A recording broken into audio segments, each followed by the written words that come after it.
சிறகடிக்க ஆசை சீரியல்ல நம்ம மீனாவோட தம்பிக்கு பிறந்தநாள் வருது. நம்ம மீனா வந்து எங்களோட தம்பி பிறந்தநாளுக்கு போனா நம்ம முத்து கோவப்படுவாரா? கோவப்பட மாட்டாரா? உங்களுடைய கருத்த மறக்காம கமெண்ட் பாக்ஸ்ல கமெண்ட் பண்ணுங்க. வாங்க வீடியோக்குள்ள போகலாம். நம்ம மீனாவோட தம்பி சத்யாவுக்கு வந்து பிறந்த நாள். கோயில்ல கூழ் ஊத்தி கோயில்ல பூஜை வைக்கலாம் அப்படிங்கிற மாதிரி இருந்திருப்பாங்க. ஆனா நம்ம மீனா வந்து முத்துட்ட பர்மிஷன் கேட்பாங்க. நான் போயிட்டு வரட்டுமா அப்படின்னு கேட்பாங்க. அதுக்கு நம்ம முத்து என்ன சொல்லுவாங்க அப்படின்னா, நீ போக்கூடாது.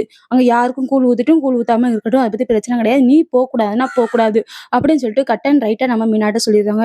மீனாவும் வருத்தப்பட்டுட்டே சமையல் வேலைலாம் பார்த்துட்டு இருக்காங்க.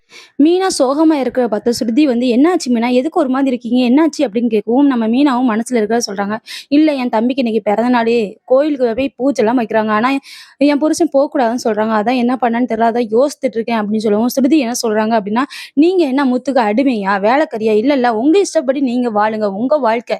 நீங்க உங்க தம்பியோட பிறந்த நாளுக்கு போகணும் ஆசைப்படுறீங்களா, போயிட்டு வாங்க, என்ன பிரச்சனை வந்தாலும் பார்த்துக்கலாம், எப்படியும் பிரச்சனை வராது அப்படிங்கிற மாதிரி சொல்றாங்க. இந்த விஷயத்தெல்லாம் விஜயா வந்து நோட் பண்ணிட்டு இருக்கா. எதுக்கு அப்படின்னா முத்துக்கும் மீனாவுக்கும் சண்டை உண்டாக்கி விடணும், அதுல குளிர் காயணும் அப்படின்னு சொல்லி விஜயா ஆசைப்படுறா.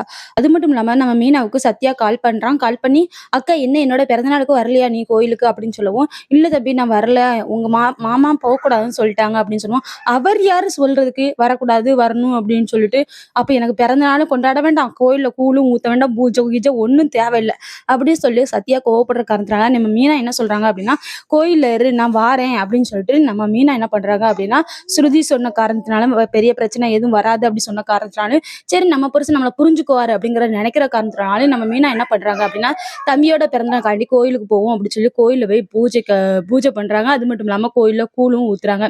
இன்னொரு பக்கம்னா வேலை முடிஞ்சு நம்ம மூத்து வந்து வீட்டுக்கு வராரு.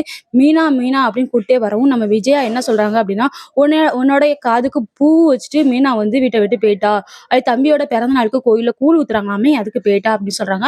அதை வந்து நம்ம முத்து நம்பவே இல்லை. என் பொண்டாட்டி பத்தி எனக்கு தெரியும், நான் போகக்கூடாதுன்னு சொல்லியிருக்கேன், அவ போக மாட்டா அப்படிங்கிற மாதிரி சொல்றாங்க.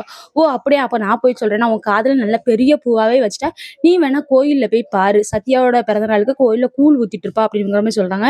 நம்ம முத்து கோவத்துல கோயில்ல போனா நம்ம மீனா அதே போல கூழ் ஊத்திட்டு இருக்காங்க. அது மட்டும் இல்லாம மீனாவோட கையை பிடிச்சு நம்ம முத்து வந்து தடுக்கிறாரு. அது மட்டும் இல்லாம மீனாவுக்கும் முத்துக்கும் சண்டை வருமோ அப்படிங்கிற பயம் இருக்கு. ஏன்னா முத்து பயங்கரமான கோவத்துல மீனா மேல இருக்காங்க. ஏன்னா மீனா சொல் பேச்சை கேட்காம வந்துட்டா அப்படின்னு சொல்லிட்டு முத்து பயங்கரமா கோவப்பட போறாங்க அப்படிங்கறதுல எந்த ஒரு மாற்றமும் இல்லை.